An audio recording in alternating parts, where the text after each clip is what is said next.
Thanks, everyone. Feels like I'm on the Sandra Singh show here, which is kind of exciting. I don't have a PowerPoint, so thank you, everyone, for coming to this session. My name is Romi, and I work with PeerNet BC, which is a nonprofit organization. I also have the privilege of coordinating the Citizen U project with Stephen Dang and Miguel, and some amazing other folks as well. Miguel didn't mention, but this is his second year living in Canada, so it's really amazing to see new immigrants taking such leadership role in our communities. For me, I think that coming into Canada for myself, I came to Canada when I was 9 years old, so my impression of Canada was quite different. Before we left, my mom sat me down and she said, you know, we're going to go to a different country that's going to have people that don't look like you. In a 9-year-old's imagination world, you all had horns. And when I came here, I was like, oh, okay, it's not as bad as I thought. Okay, all right, I can deal with this. But when I did arrive, I was stunned at the beauty of this city. My family landed near, stayed with our family near 57th and Main area. And I was just amazed at the natural beauty of this land.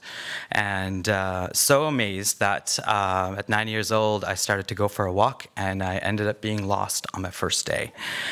Police were called, yes. That was my first introduction to Canada.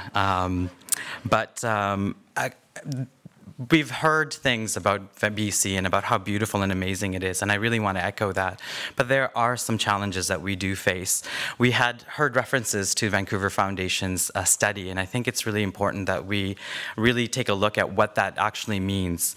1 out of 4 people said that they feel it's hard for them to meet friends.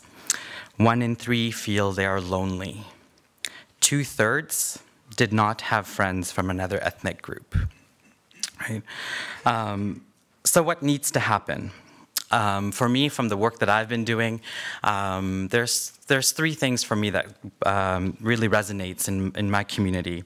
And those 3 principles that sort of guide the work that I do are sharing of equal status.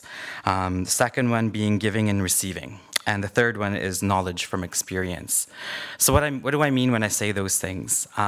Fostering a share of sharing equal status. Well, to me, that means that we have the ability to find common ground. It means, as we heard earlier, about differentiating between equity and equality. It means that we're providing practical skills such as inclusive group development, community practices, and ability to resolve conflicts within our communities. It also means that as professionals, we have to give ourselves up a little bit. And what I mean by that is that we have to be teaching our communities some of the skills that we've gained through our education so that our communities can take care of themselves as well.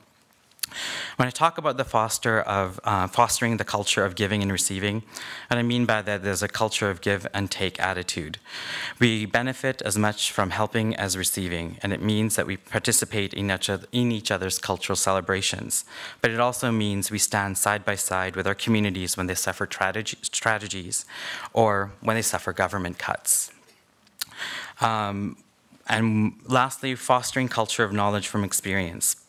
The knowledge and understanding people gain from experience is valuable and different from that gained from study or research. I'm not saying that research isn't important. I think that oftentimes research tells us what human beings are already doing. But it is important that research is there because those who don't believe it can at least have some data to figure out what's really happening. But it is often the people who put research into practice. And what I want to leave you with is one of the other things in Vancouver Foundation study that really made me a little sad just reading about what healthy communities what it does or what it doesn't mean. While many Vancouverites said that immigrants and refugees are welcome in their communities, we went a little bit one step further and said that there are also least desirable neighbors in Vancouver, and they wouldn't want them living in their communities. Those include the Middle Eastern communities, South Asian, and Asian communities. So Vancouver still has a lot more work to do, and I think that of all the groups that we've heard today, they're creating some spaces where these kinds of work creating a world where we do really want to live in.